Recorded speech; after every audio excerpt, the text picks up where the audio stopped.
They vanished without a trace while hiking their favorite canyon trail. But 3 years later, their loyal dog returned, barking at a cave that hid their final, unthinkable truth. The sun was just beginning to stretch across the horizon when Daniel and Marianne Whitaker arrived at the trailhead.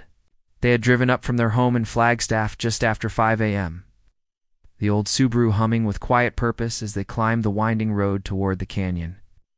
It was the kind of morning the couple had always loved: crisp mountain air, silence. Between the trees and their golden retriever, Cooper in the back seat, pressing his nose against the window like a child. Cooper had been part of their lives for almost 9 years. Gentle, obedient, a born explorer. This hike was one they had done many times before. But that morning felt different, special even. They'd packed homemade sandwiches, extra water, and one of Marianne's favorite chocolate bars, already half melted in the sun visor compartment. It was their 33rd wedding anniversary.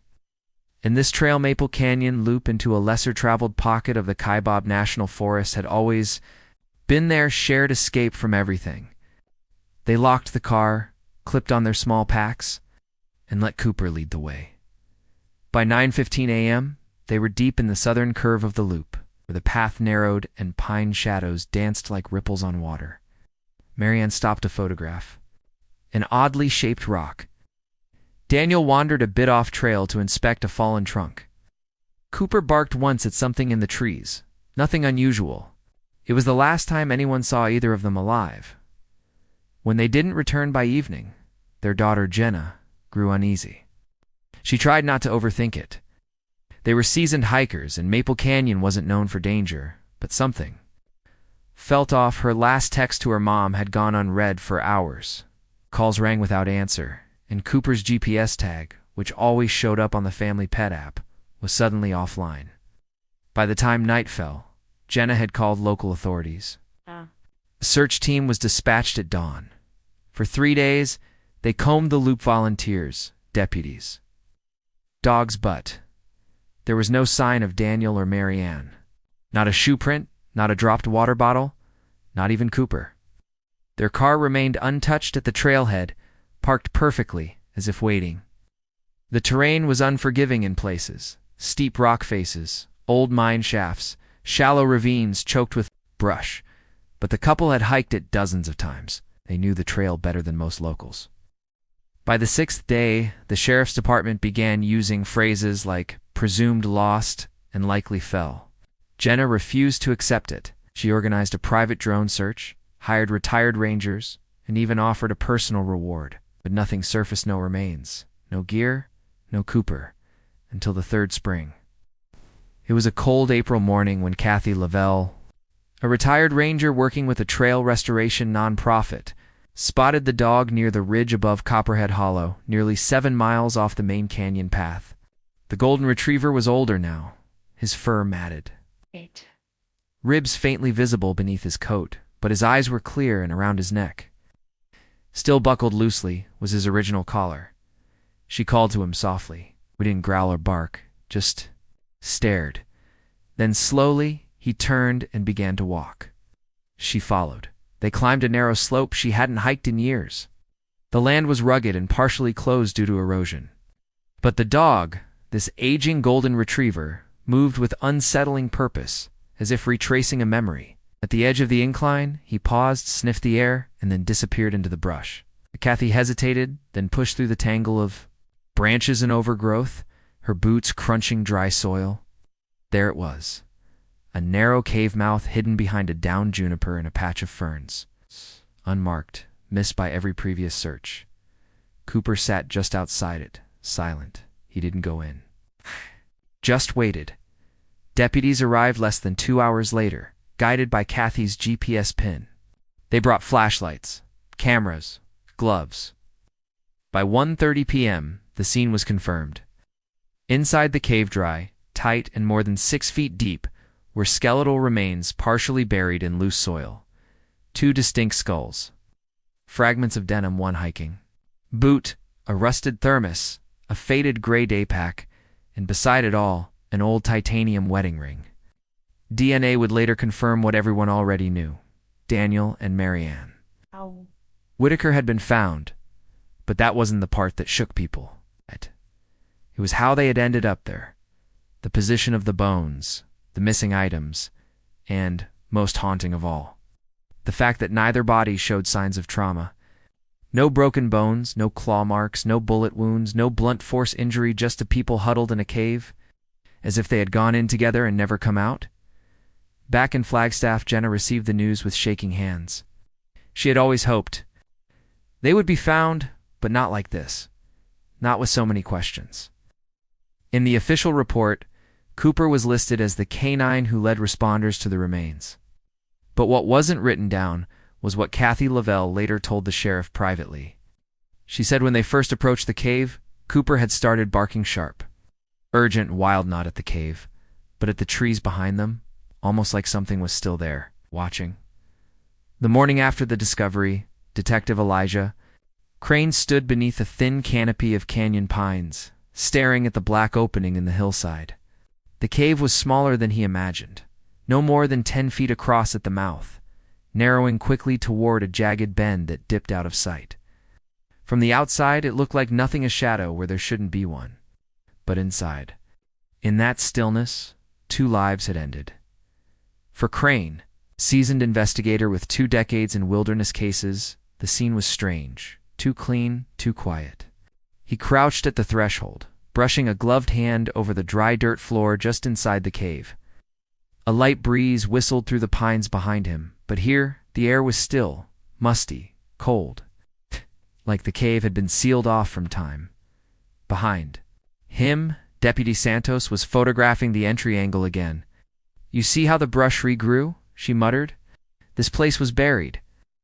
No one would have spotted it from the trail, not even if they were 10 feet away." Crane nodded slowly. "It's like someone wanted it hidden." They stepped inside. Forensics had already bagged the remains, but markers still dotted the floor, tape outlines of bone positions, chalk noting partial prints, and flags for each recovered item a pack. 1 boot, a plastic water bottle, a metal wedding band, and that was it. No wallet, no phone, no knife, no flashlight, not even a map.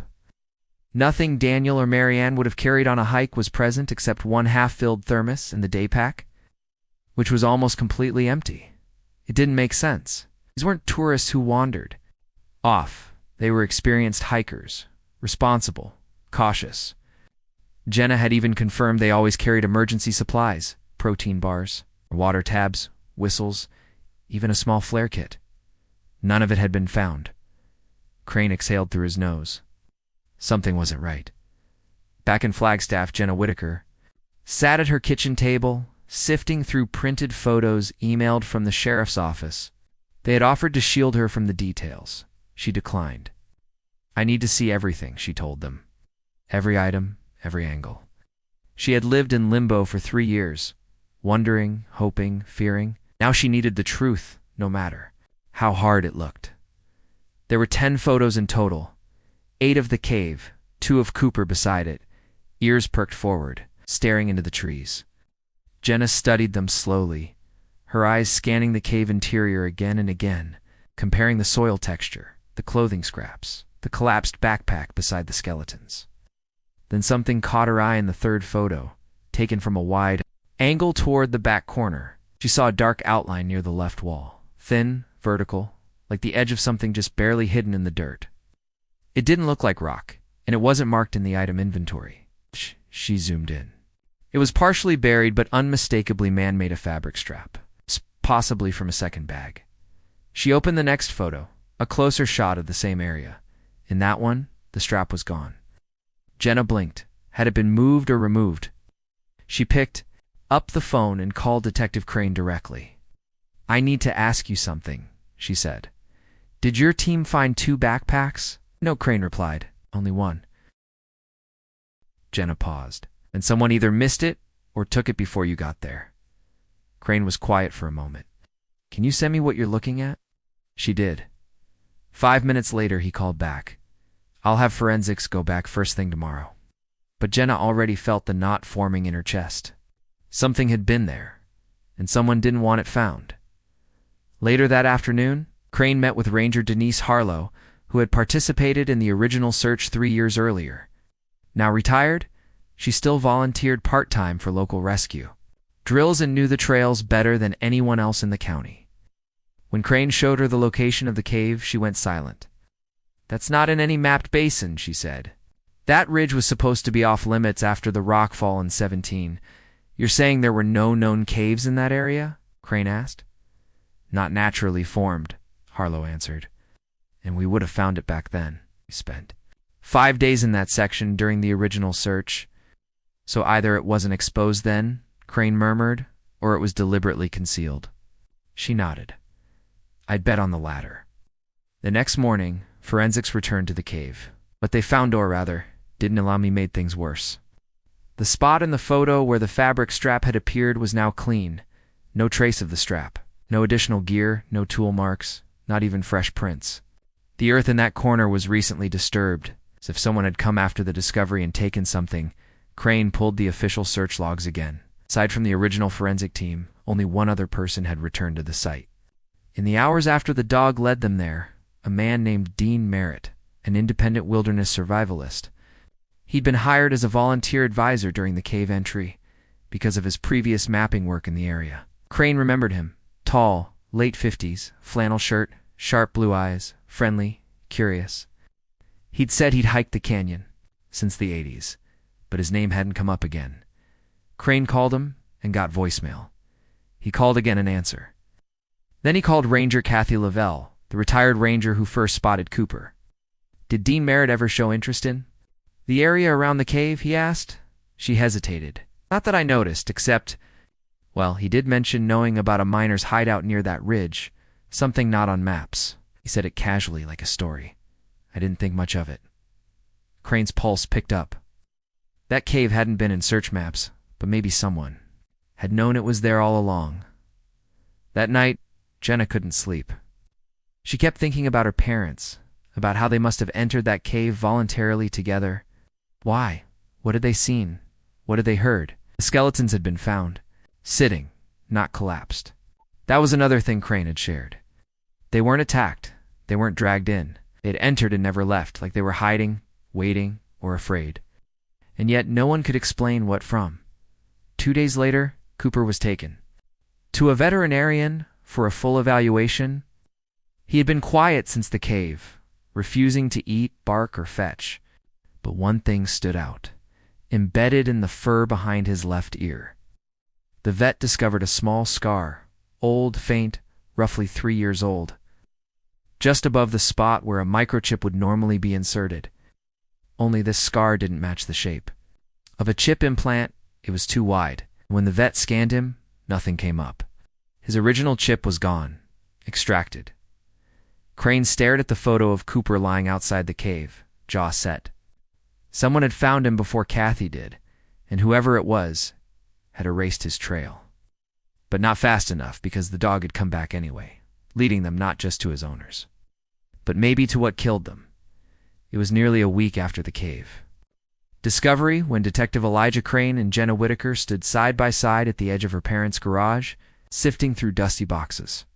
Everything smelled like cedar and newspaper ink, her father's old habit of wrapping gear in classifieds. His handwriting was everywhere, sharp, blocky labels in black permanent marker. Maps, Westridge, first aid, Cooper gear. Old trips, do not toss. "Most of this hasn't been touched in years," Jenna said. "I couldn't bring myself to throw anything out." They were looking for photos, specifically anything Daniel might have taken on their earlier hikes. Through Maple Canyon, or near the Copperhead Hollow Ridge, long before the final hike that led to their disappearance. The office had cleared the forensic review of Daniel's old hard drive, but most of the folders were family snapshots or GPS exports. This garage, this cluttered, sacred space was the last chance. Crane pulled a folder, labeled 2007 fall trips, from the bottom of a bin. Inside, tucked between folded trail maps, was a stack of 4x6 photos, faded with time. Autumn foliage, hiking boots on rocks, selfies with trees. Then, halfway through the stack, one photo stopped him cold. It was Daniel, unmistakably younger. his beard peppered with less gray, standing with a man in a blue windbreaker. The other man's face was turned slightly mid-laugh, but Crane recognized him. Dean Merritt. The same man who had helped the search team 3 weeks ago, the same man who was now missing. Crane flipped the photo over. Copperhead Overlook, October '07 was scribbled on the back. They'd known each other not recently, not casually, for at least 16 years.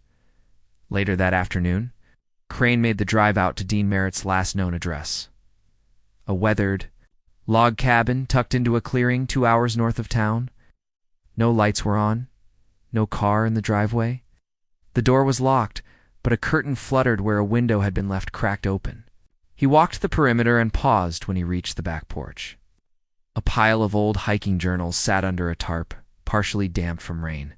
He flipped one open. The handwriting was tight and neatly dated. Most entries were mundane gear lists. Trail notes, water sources, but one entry from October 5th, 2020 caught his eye. Hiked to the old shaft near Copperhead. Caved in more than before. Still no signal down there. Saw fresh paw prints. Coyote, maybe? Going back next week? Brought the extra radio just in case. The same week Daniel and Marianne disappeared. Same location. Crane's stomach sank. Dean had been there. Meanwhile, Jenna sat cross-legged on her living room floor, surrounded by her father's old topo maps. She spread them out across the rug, smoothing corners and tracing the contour lines with her fingertips. Most were familiar, the trails she'd grown up on, but one map dated 1996 looked different. There were pencil markings in the margins, symbols, one circled X that didn't appear in any of the printed trail lists. She stared at it. Just beneath the X, her dad had written, "No official trail. Old mine shaft. Avoid in spring melt." Grabbed her phone and zoomed in on the GPS coordinates. It was just a few hundred yards east of the cave, where her parents' bodies were found. But deeper in the ridge, a place the search team never went. She called Crane immediately. By the next morning, Crane, Jenna, and 2 deputies returned to the ridge with climbing gear and a wilderness tracker. Cooper came too. He hadn't barked in days, but the moment they neared the ridge again, his tail stiffened, his body tensed. He knew. As they approached the cave's opening, Jenna paused. "Not this one," she said. The map marked something else further east. They followed the slope another 200 yards. The trees thickened, the underbrush grew tangled. Then Cooper stopped and let out a single sharp bark. Just ahead, partially buried beneath vines and a collapsed tree trunk, was a narrow gap in the rock face, no more than 2 feet wide. Crane knelt and brushed back the moss. The opening descended like a chute, rough stone worn from years of water and erosion. The tracker tested the air. No toxic gas. Oxygen stable. They went in. The passage opened into a larger cavern, cold, damp, silent. The floor was dirt over stone, the ceiling arched like the inside of a rib cage. In one corner, old wooden planks were stacked, possibly from mining equipment or crates. In another, a crumpled tarp, half frotted and carved into the wall, deep, deliberate, were the letters W7.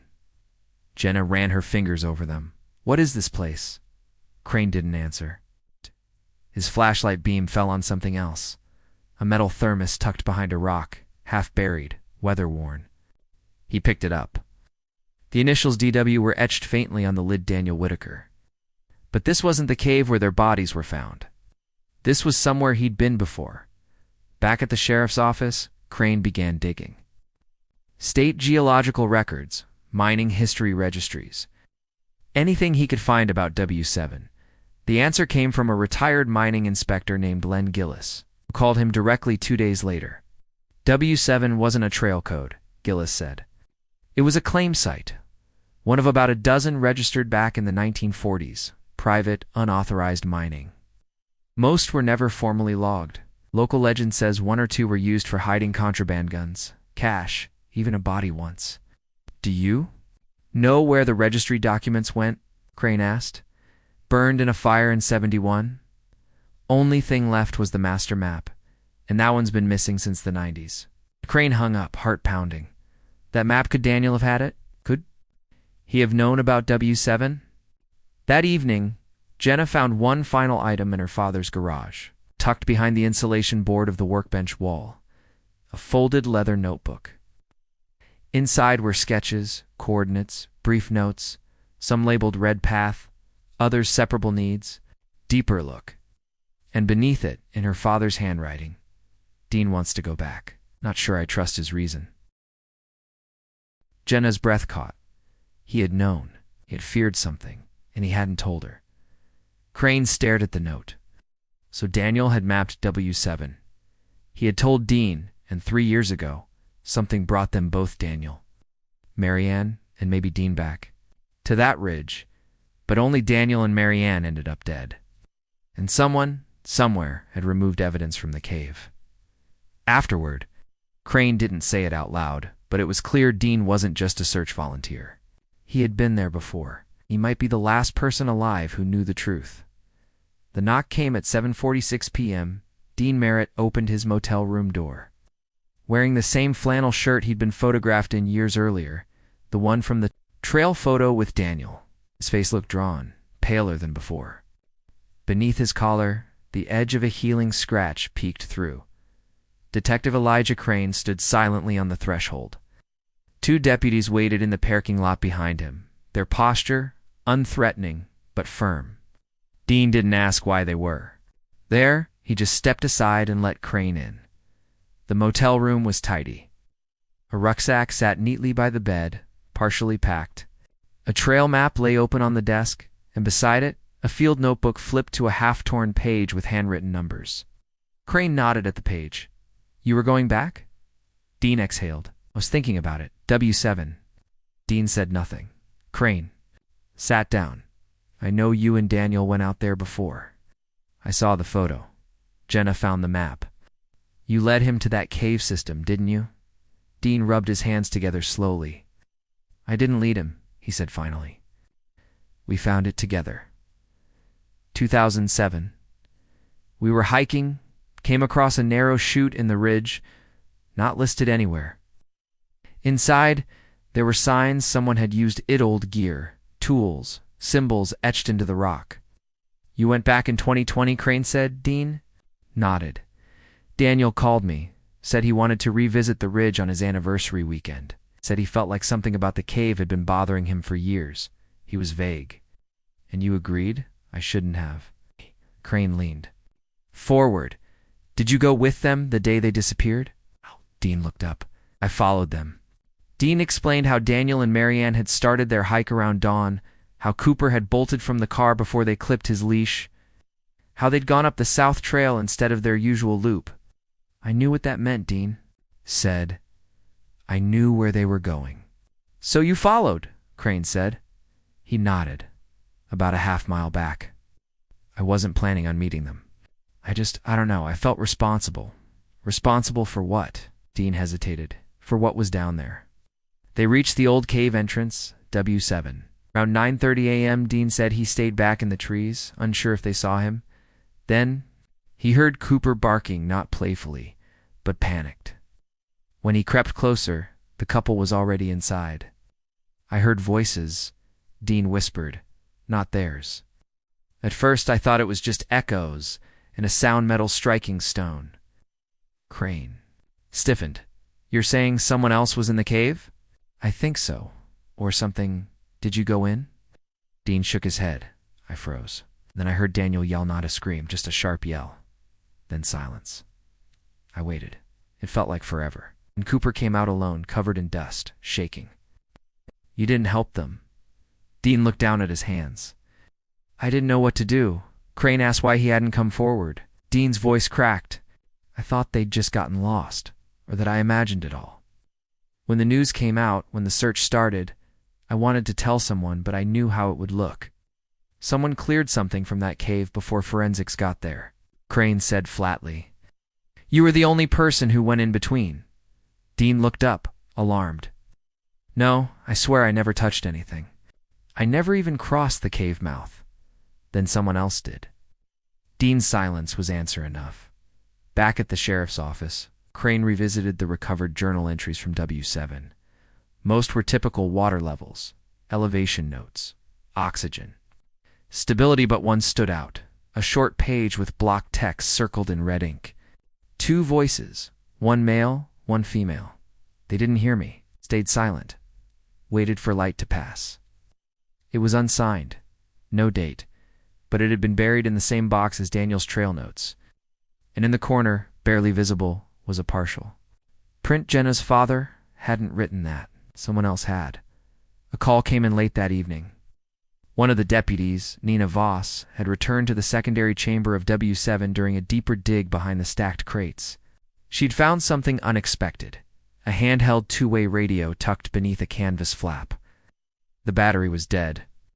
But forensic data extraction showed a brief log of stored timestamps, 3 entries saved automatically from incoming signals. The final entry, October 5th, 2020, 10:26 a.m. Just over an hour after Daniel and Marianne would have entered the cave, Crane played the recovered clip. At first, static, then a woman's voice, distant, muffled. "We're not alone, Dan. Listen." A pause. "There's something moving." Listened. The recording cut off. Jenna listened to it 3 times. The voice was her mother's, undeniably. She gripped the table edge, knuckles pale. They were scared, she whispered. They knew something was there. Crane didn't speak. He was already thinking ahead. 2 days later, the team returned to W7 to map it fully. What they discovered stunned even the most experienced cave surveyors. A 3rd chamber, accessible only by a low tunnel behind the far wall, no taller than 2 feet. It required a crawl. Beyond it, a natural cavity wide, dry, lined with sediment tanned inside, a 2nd thermos, a pair of broken reading glasses, and a ring, not Daniel's, not Marianne's. The engraving read MP, 1963. It had been there long before them. Crane had the glasses and ring analyzed. The style and wear pointed to the 1970s. He started pulling cold case files from canyon disappearances. Dozens of hikers had gone missing over the decades, most presumed lost to terrain or weather. But one stood out. Martin Pierce, vanished 1979. Age 62, solo hiker, last seen heading toward the southern rim trails, now part of the Copperhead Hollow system. His body was never found, and he had worn reading glasses and a ring engraved with his initials. Crane stared at the report. 3 people, 3 different decades, 1 cave system, 1 hidden place. He didn't want to say it out loud, but the pieces were forming. A cave with multiple disappearances, a 3rd party who'd possibly lived inside, and a survivor dog whose chip had been removed not by accident, with intent. Something was happening in that ridge, and it had been happening for years. Jenna took Cooper on a walk the following morning. He'd begun eating again, drinking, but he still wouldn't go. Near the woods behind their house, he stared at the trees, growled softly, then turned away. She knelt beside him, rubbed behind his ears. You tried to protect them, didn't you? Cooper looked up, and for a moment it felt like he understood every word. That evening, Crane received a call from the county records department. They had found something buried in the back of the 1981 land survey logs, a property registration for a parcel. It's just northeast of the canyon ridge, privately owned, unmarked, never developed. The buyer, Michael Pierce, son of Martin Pierce. The man who vanished in 1979. Crane hung up the phone slowly, then dialed the DA. I need a warrant, he said. For what? Property no one's touched in 40 years. What do you think? There, Crane's voice was steady. Something that's been hiding longer than anyone realized. The road to the property barely existed anymore, swallowed by decades of disuse. Overgrown with mesquite and sage, interrupted by erosion and time. The coordinates the clerk had given were precise, but even so, it took the team for hours to locate the rusted leaning gate, nearly hidden beneath thorn brush. There was no house, no cabin, just a weathered trailer, sun-bleached and sagging on one axle. Sitting half-buried in the sand beneath a bent cottonwood tree, its faded green paint peeling. The door hung crooked on its hinges. Deputy Nina Voss approached first, one hand on her holster. No power lines, no plumbing, no driveway. Looks like no one's been here in years, she murmured. Crane didn't answer. He was already at the door. Inside, the trailer smelled of earth and dust. Old wood, dried leather, and something harder to place. Rotting paper, maybe? The interior was sparse. A broken cot, 2 crates stacked as a table, a lantern, and a battered storage trunk. Everything was coated in grime except the journal. It sat on the crate, right in the center, its thick leather cover held shut with a cracked rubber band. Crane didn't touch it at first, just stared, then slipped on gloves and opened it. No name, no date, just lines of text, long, angry, deliberate, written in 2 colors of ink, black, then red. Oh. The first entry was calm, scientific noise again last night. Same pattern, low movement near southeast ridge. Animals avoid the gully past 4 p.m. sunlight reaches too far in this season. The second, saw her again. Same woman, always near the trail edge, never enters the light. I think she watches the loop. Crane flipped forward. The tone shifted, drambling, paranoid. Too many hikers now. They stare, they linger, leave things behind, wrappers, marks, scratches. Not safe anymore. They took the voice again. It's in the trees. Whispers from stone. Not mine, not hers. Old ones. Hidden. Then, the most recent entry, on a torn page near the back. They came again. Too old, golden dog. Stayed too long. I moved deeper. Didn't want them to find the low way. But they heard. Way said something. She froze. I didn't touch them.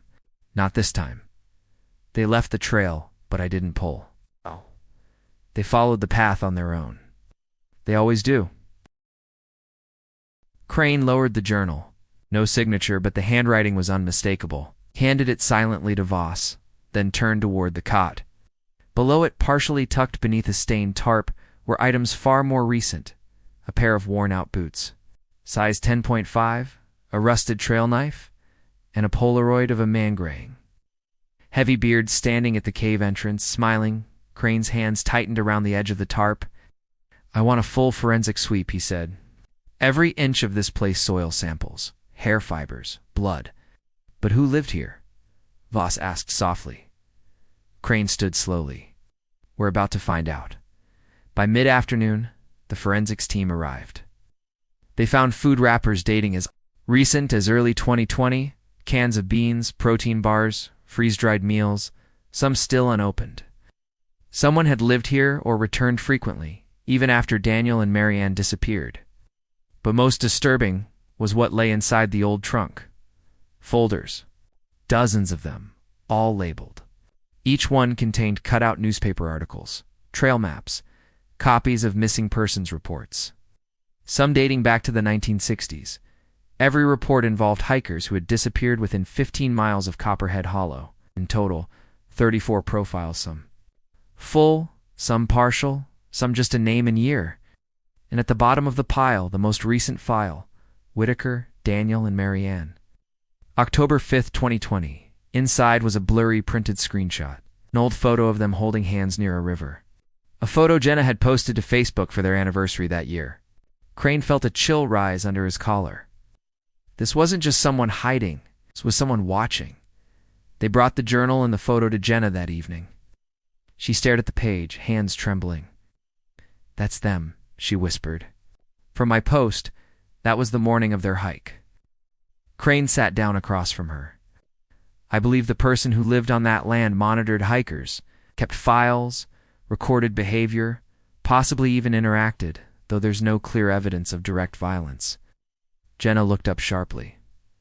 So they were hunted. Crane didn't. Answer right away.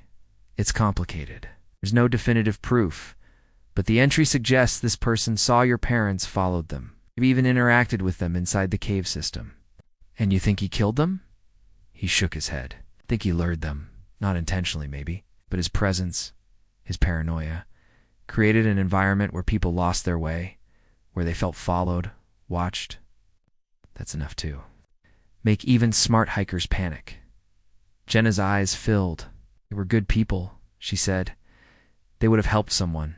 If they saw someone lost or hurt, they would have gone after them. Crane nodded. I think that's exactly what happened. 3 days later, a breakthrough. The state lab returned partial DNA from a used toothbrush found in the trailer. After days of cross-referencing with old records, they got a hit.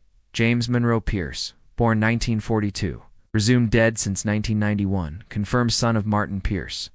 The hiker who vanished in 1979, he would have been in his late 70s when Daniel and Marianne disappeared. If alive today, over 80, Crane pulled up old psychiatric files. James had been institutionalized briefly in 1968. Diagnosed with acute paranoia and dissociative episodes, he was released a year later. His family described him as a loner, deeply affected by his father's disappearance.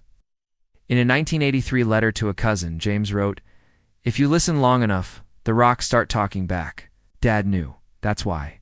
He stayed." The cave wasn't a trap. It wasn't a murder scene in the traditional sense. It was a maze. And James Pierce had made it his territory. Over decades, he learned its turns, its shadows, its blind spots. He knew how to hide, how to listen, how to disappear. Hikers who came too close wandered in and were never seen again, but because he killed them directly, but because he didn't help them leave. The DA debated pressing charges. James Pierce was gone, no trace. The last provable presence was a torn shirt fragment found 2 miles east of the ridge, stained, weather-beaten, untraceable. Maybe he was dead. Maybe he'd simply moved on. Maybe he was still out there, watching, listening, waiting for the next footfall in the gravel at sunset. Jenna returned to the trailhead. Koopa walked beside her, limping slightly but steady. She stood before the carved sign at Maple Canyon Loop, tears tracing her cheekbones. "I don't know if you followed him out of kindness," she whispered, "or fear." She knelt beside the old dog, "But I know this. You came back." Cooper rested his head against her arm, and for the first time in weeks, he wagged his tail. It was the sound that made him stop, not a howl or an echo or even something loud. Just a shift in silence, a dull vibration beneath the stone that made the soles of Crane's boots feel hollow. He had returned to the cave days after the investigation was officially closed, not because he had to, but because he couldn't stop hearing that bark in his head. The one Kathy Lavelle said Cooper made when he wasn't barking into the cave, but away from it, toward the trees. Toward something else. Crane stood just inside the entrance, light bleeding in from the ridge above. It was still musty, the kind of quiet that didn't welcome sound, it smothered it. He scanned the walls again, slow, methodical. But this time he brought something new, a ground-penetrating sonar unit borrowed from the Forest Service. The technician who loaned it had said, half joking, "That thing will find squirrel bones buried in bedrock if you use it right."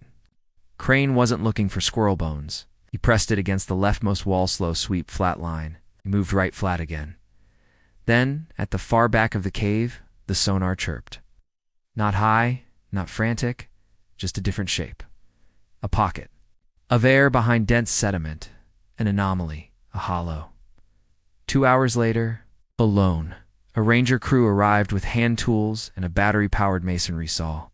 They cut through 5 inches of natural rock fill. Behind it was no chamber, no crawl space, just a vertical shaft, no wider than a closet, leading straight down into darkness. They lowered a camera. It caught nothing at first, just descending. Black. Then, at 15 feet, a dirt floor, broken wood, something metal, and a pale object in the corner that looked almost like... Crane turned away from the monitor. "Get a team down there." Carefully. The subchamber hadn't formed naturally, was man-made. Cut decades earlier, using hand tools and reinforced with salvaged timber. Someone had gone to great lengths to conceal it. From the surface, it would have appeared as solid stone. Inside, the team found a rusted cot frame, a broken lantern, a sealed olive-green military case, and a human femur, partially fossilized. But what drew Crane's eye was the case. It had a nameplate, worn but legible, PVT Martin L. Pierce, 1976. They opened the case carefully. Inside were 2 canisters of undeveloped 35mm film, crumpled Arizona trail map from the 70s, and a small magnetic tape recorder with a cracked speaker and a spool of blackened tape. The recorder was old, late 70s, and beyond field repair. The team passed it to forensics. 2 days later, the lab transferred the contents to digital audio. It was only one recording, dated August 14th, 1979, just 2 months before Martin Pierce vanished. Crane listened in his office, lights off, door locked.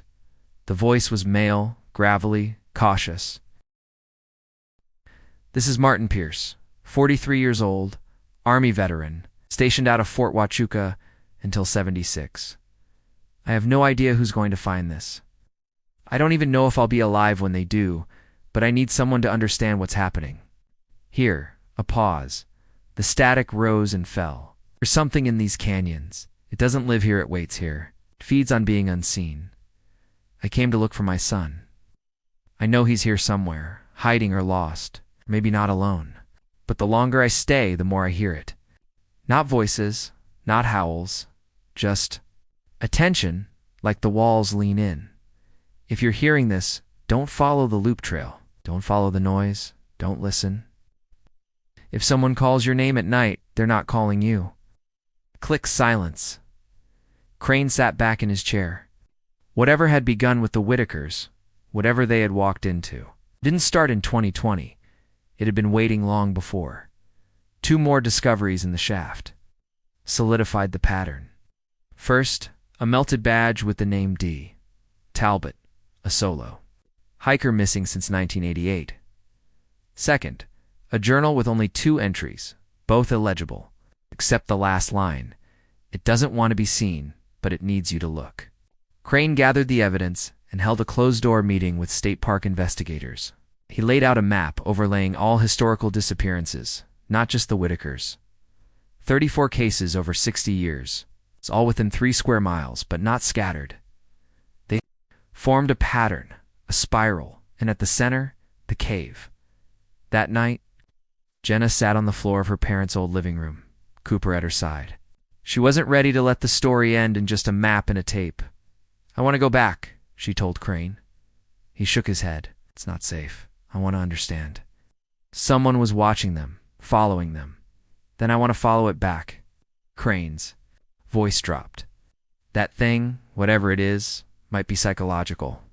You spend too long there, it becomes yours." But what if it's not psychological?" she said. "What if it's inherited?" The next day, Jenna got a permit. Alone with Cooper, she returned to Maple Canyon, not to the main cave, but to the trailhead just beyond it, a narrow spine path hidden from satellite view, marked only by a tree scar. She walked slowly. Every breeze made her stiffen. Every leaf crunch drew her eyes. Then Cooper stopped, barked once, and pawed at the dirt. Jenna dropped to her knees. There, half-buried, wrapped in faded cloth, was a necklace her mother's. The one she never hiked without, the one Jenna herself had gifted her on their anniversary. It hadn't been found in the cave, which meant her parents never made it into the cave alone. It began with a photograph, not a recent one, but a 2020 print Jenna found tucked inside her father's old field notebook. She hadn't noticed it before because it wasn't digital, not in any cloud or drive. It was a physical copy, printed on thick matte paper. Daniel and Marianne, mid-step on a trail she didn't recognize. In the background, a wide stone arch loomed above them, sun flaring behind, casting long shadows like fingers. Jenna turned the photo over. In her father's handwriting, marker 14B, left ridge bend, 2:17 p.m., she opened his trail map. There was no marker 14B, no left ridge bend, only a wide expanse labeled discontinued sector. The area had been scrubbed from modern hiking paths after a series of landslides in the late 90s. Dangerous terrain. Unstable rock, closed. But her parents had gone there, and based on the time stamp, they had gone deliberately. Crane watched Jenna mark the map with a red pen. "You're going alone?" he asked quietly. She nodded. "We need to see where they turned." "We need to see where they turned. It's not a marked trail. It wasn't for them either." He hesitated, then reached into a drawer and handed her something. Wrapped in cloth, an old Garmin GPS receiver from 2006. It's analog. No signal loss. It'll track your exact line without the cloud interfering. Jenna smiled faintly. "You kept this?" "It's the one we used during the 2007 fire evacuations. You'll want it." She tucked it into her pack and left before sunrise. The first 2 miles were manageable.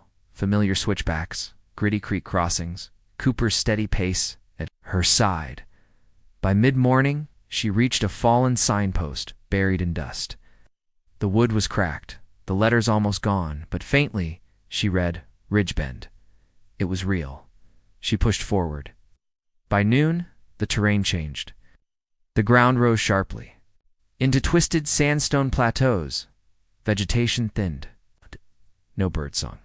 Even Cooper slowed, ears twitching, nose low to the ground. They were beyond any current trail, a place lost to maps. And still the arch hadn't appeared. She checked the GPS. The route twisted, then dipped, and as the elevation dropped, the temperature dropped with it by nearly 20 degrees. At the base of a narrow gorge, they found it, the arch exactly as in the photo. Only the shadows were wrong. The sun above cast no shadows inside the archway. Everything else had them brush, rock, even her boots. Within the arch's curve, the stone beneath stayed flat and cold, like the light bent around it. Cooper growled once and then backed away. Jenna stood there, frozen. Then she noticed something else. Paw prints, another dog, same size, same gait. She followed them slowly, and just 30 feet in, she saw it. Her father's bandana, sun-faded, caught on a juniper branch. She dropped to her knees. This was real, not a memory, not a legend. This place had touched them. The trail beyond the arch twisted into a tight corridor of rock. She moved cautiously, marking her path with chalk as Crane had taught her. Turn narrowed, and then a break in the rock revealed a small shaded clearing. There, nestled into the stone, was a makeshift camp hold. Decaying, but familiar, too. Canteens, a pot. A blue wool scarf she recognized as her mother's, and, most disturbing of all, a journal inside, only 4 pages, dated over 2 days in.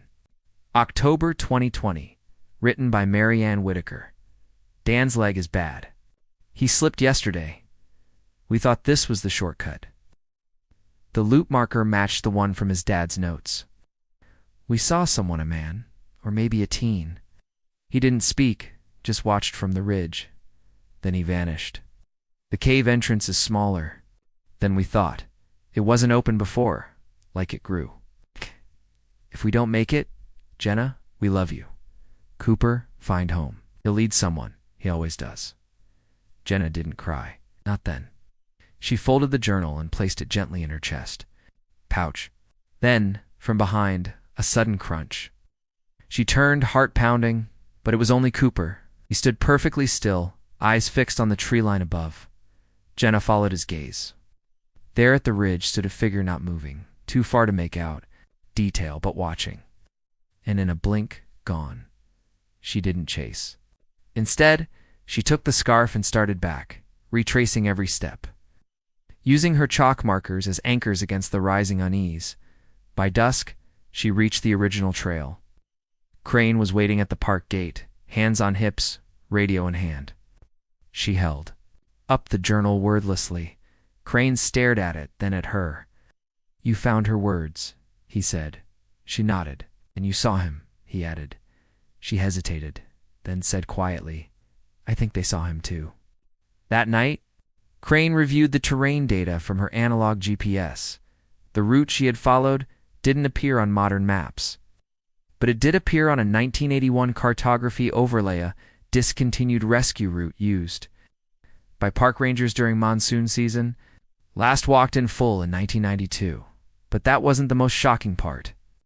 The final GPS ping, recorded just before she turned back, came from beneath the ridge, not above it, which meant the figure she saw was standing on air. He called in the environmental team the next morning. They returned with drone-mounted thermal scanners, not to track heat, but to analyze thermal absent sand buried beneath layered sandstone and old tree growth. They found it. A buried ventilation channel carved by hand, connected to a sealed cavern, sealed from above. No entrance, no exit, no explanation, just stone above it and inside cold air movement, not natural. Rhythmic breathing. Jenna didn't ask to see it. She didn't need to. Instead, she turned the journal pages again and again, focusing on the last line her mother had written, "Cooper, find home." She looked down at the old dog who now slept at her side, peaceful for the first time in days. He had done exactly that. Even when no map could, the next morning Jenna returned to the canyon. Everything was colder than usual. Not just the air, but the light itself. It scattered through the trees differently, falling in longer bands, as if hesitant to touch the forest floor. She wasn't alone this time. With her was Dr. Ava Morales, a geobotanist who had joined the case after noticing a pattern in the satellite overlays, a botanical dead zone spreading in a perfect oval around the area where Cooper had first barked near the cave. "It's not natural," Ava had said, brushing a pine needle between her fingers. "Vegetation doesn't recede in clean curves. Something is smothering the root systems here." So together, they walked that edge, Jenna holding the photo of her parents, Ava scanning the brush, and Cooper a few steps ahead, nose to the wind. Then came the sound, not a rustle, not a snap, just a shift, a hollow thump. Cooper stopped. He sniffed the air and howled once, not at the cave, but at the soil beneath a cluster of crooked cedar trees. Trees that up close weren't rooted deep. Their trunks split from the base, like they had grown around something solid beneath.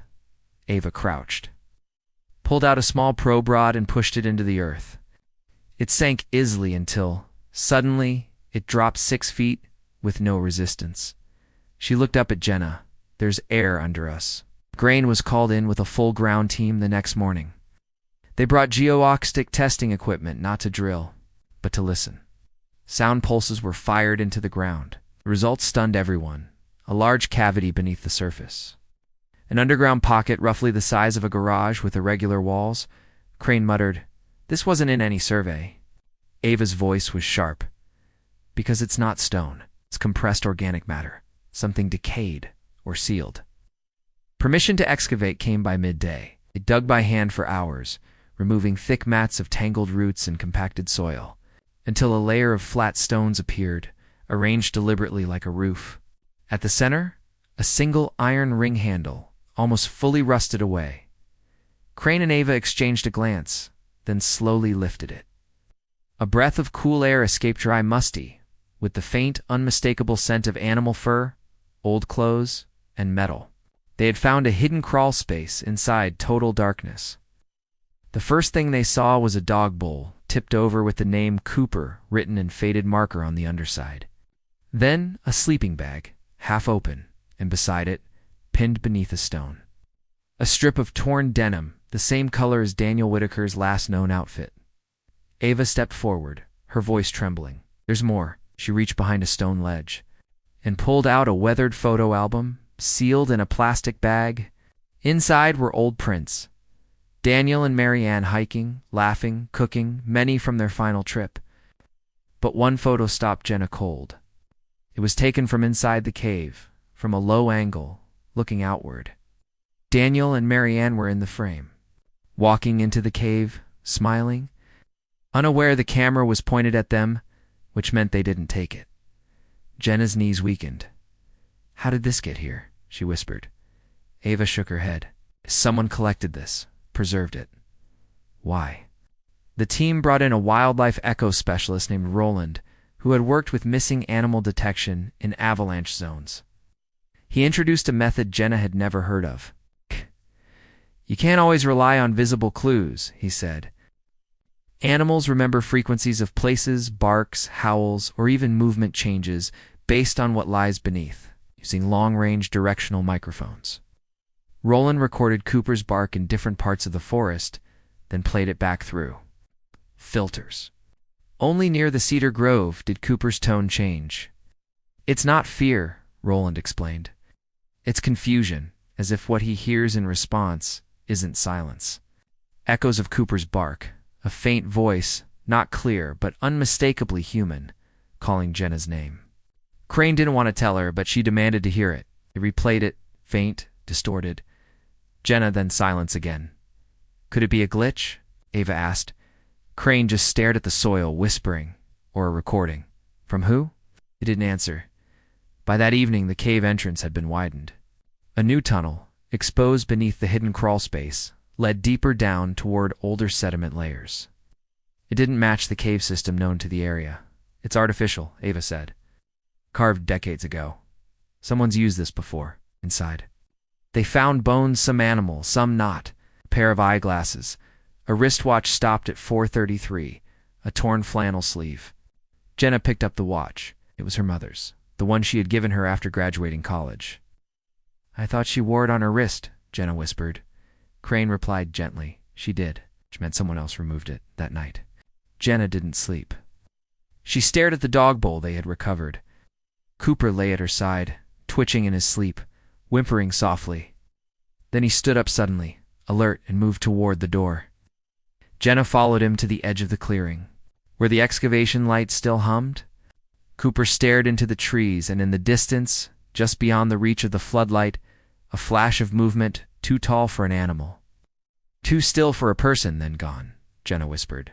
You saw that too, didn't you? Cooper didn't move. He only watched. The dig team arrived just after sunrise. They weren't from the sheriff's office this time, but independent. Park historians and cave specialists from a small university in Flagstaff, led by Professor Lewis Groff, a man whose life's work involved mapping unmapped wilderness. He wasn't surprised by the sealed chamber.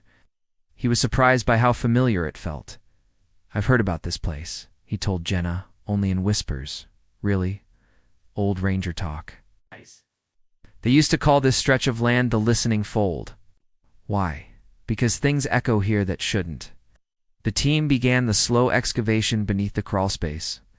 What they found wasn't just a cavern, it was a room, man-made, rectangular, 7 feet high, 9 feet long, no doors, only one tunnel entrance and a back wall etched with carvings. The walls were reinforced with layered sandstone and old pine planks aged, weathered but not caved in. Someone had intended this space to last. At the center, half buried beneath sand, an animal fur, they found a wooden crate, sealed tight with metal bands. Crane opened it with a crowbar. Inside, a stack of field notebooks, each labeled with a year, 1979, 1985, 2020. The last one was labeled Whitaker Final. Jenna sat down on the stone slab and opened the top notebook. 1979. It belonged to a ranger named Giles Tafford, now long retired. On shaky handwriting, he had detailed his patrols through the canyon, but on one page, his tone changed. Saw. The same man again today, 3rd time this season. Never speaks. Just stands near the bend where light doesn't bend right. Eyes too wide, doesn't blink. Found a campsite abandoned, same spot we're told to avoid mapping. Every time I take a compass reading, it spins when I point it at northeast. It closed with, no one believes me, so I'm leaving this record in case anyone sees what I saw. Crane read over her shoulder. Said left the service suddenly. Said he got too close to the rock's memory. Meaning? Jenna asked. Then people had stranger ways of explaining what scared them. But Jenna wasn't convinced it was nonsense, because every notebook after Giles told a similar story, different handwriting, different years, same descriptions. A man watching, voices echoing when no one was near, disorientation, shadow displacement, sudden disappearance of gear. In the 1991 journal, a ranger named Robin Clymer wrote, I'm starting to think the canyon folds time. We tracked a hiker named Julia Monroe for 4 days, only to find her footprints walking ahead of ours, hours before we arrived. She never turned up, but someone keeps stacking her gear every month near Ridgepoint, like a ritual. Don't think. She left. Then came the final notebook, the Whitaker file. Inside were only 4 entries, all in Daniel's handwriting. The last entry was just 2 lines. We found the arch. If anyone finds this, tell Jenna we weren't lost. We were brought. The team went quiet, and Lewis Graff pointed at the far wall. Do you see that? He asked. At first it looked like scratches, but as the lights adjusted, they realized. It was a list of names carved into the sandstone, each with a year. Daniel Whitaker, 2020. Mary Ann Whitaker, 2020. Julia Monroe, 1991. Robin Clymer, 1993. Giles Tafford, 1979. Others were older, some half-shed. Jenna stepped closer. These are all real people. Crane nodded slowly. Some missing, some presumed dead. Few were never reported officially because they worked for the park. Who carved this? Eva asked. That's when they saw the newest name still. Damp in the stone, Jenna Whitaker, 2023. Jenna stumbled back. I didn't carve that, I know, Crane said. Then who did? No one answered, not because they didn't have a guess, but because saying it aloud would make it real. They took detailed photographs, then sealed the chamber again temporarily until preservation protocols could be followed. That evening, Jenna sat alone on the canyon ridge with Cooper, overlooking the trees below. She whispered into the wind, Mom, Dad, were you trying to warn me or protect me? Cooper winked once and nuzzled her arm. Then he looked east, toward a part of the canyon. No one had searched yet, a section marked decades ago in red ink on old maps as Do Not Cross. Jenna stood. She checked the final page of Daniel's notebook. Folded into the back cover was a ripped map fragment, hand-drawn, with an X near the eastern canyon wall. The area was labeled simply, Below the False Echo. She didn't wait for permission. She packed a light bag, clipped a tracker onto Cooper's collar, and left a note for Crane. If I'm not back by nightfall, follow his signal. But don't bring anyone who's never felt watched. By late afternoon, Jenna and Cooper reached the eastern ridge. It looked ordinary trees, rocks, old brush, but the sound was wrong. Birds chirped once, then stopped, as if swallowed by the air. Her boots didn't crunch the dirt. The echo of her own footsteps vanished mid-stride. Up ahead, hidden behind a wall of boulders, she found it. A second arch, not the same as the first. This one wasn't stone, it was metal, old, rusted, almost like part of an industrial tunnel, as if something man-made had been embedded deep inside the canyon decades ago and forgotten. Cooper barked once, then stopped, tail down. Jenna touched the cold metal frame, and in that moment, she heard a voice behind her. You weren't meant to come here, Jenna. She turned fast. No one, just the canyon. But Cooper stared at something and began to growl. Jenna didn't. Run, even as Cooper growled low, teeth barely visible. She held her ground in front of the metal arch. The sound had come from behind that calm, disembodied voice, but there was no one visible, and somehow no echo of it. She raised her flashlight, swept the beam through the trees, around the rusted arch, and along the ridge. Silence. Then, Cooper took one step forward and sat. He didn't bark again. Instead, he looked at the metal arch with a strange calm. Ow! As if he'd recognized something or someone. Meanwhile, Crane had received Jenna's note. Knew where she was going, they. Eastern Ridge, but before he could mobilize a team, Ava Morales intercepted him. She held a manila folder in her hand, old, dusty, marked with a red stamp. NPS Confidential, 1974. I found this in the archive shed, she said breathlessly. It was misfiled behind geology reports. Crane opened it slowly. It sighed. Were aerial blueprints, satellite overlays, and pages of infrastructure documents, some with entire paragraphs redacted. At the top, Project Duskvo, 1969 to 1976, Remote Acoustic Interference Testing Facility. The location matched precisely beneath the canyon. The truth wasn't paranormal. It was worse. Back in the early 70s, the federal government had partnered with private contractors to build a subterranean structure beneath Canyon Trail. A concealed testing bunker used to experiment with acoustic echo suppression and low-frequency psychological field studies. In short, they were testing whether sound could be used to manipulate perception, disorient enemy units, and create confusion without violence. The canyon's unique geological structure made it ideal rocks that reflected sound oddly chambers. That could be tuned, but there was a problem. Something about the canyon's shape amplified the field far beyond what scientists expected. Personnel stationed near the hidden bunkers began reporting time distortion, recurring hallucinations, and episodes of unexplained dread. Some resigned, some vanished, others were reassigned without paperwork. The project was shut down quietly. In 1976, the entrances buried, the records scrubbed. Till now. Jenna didn't know any of this.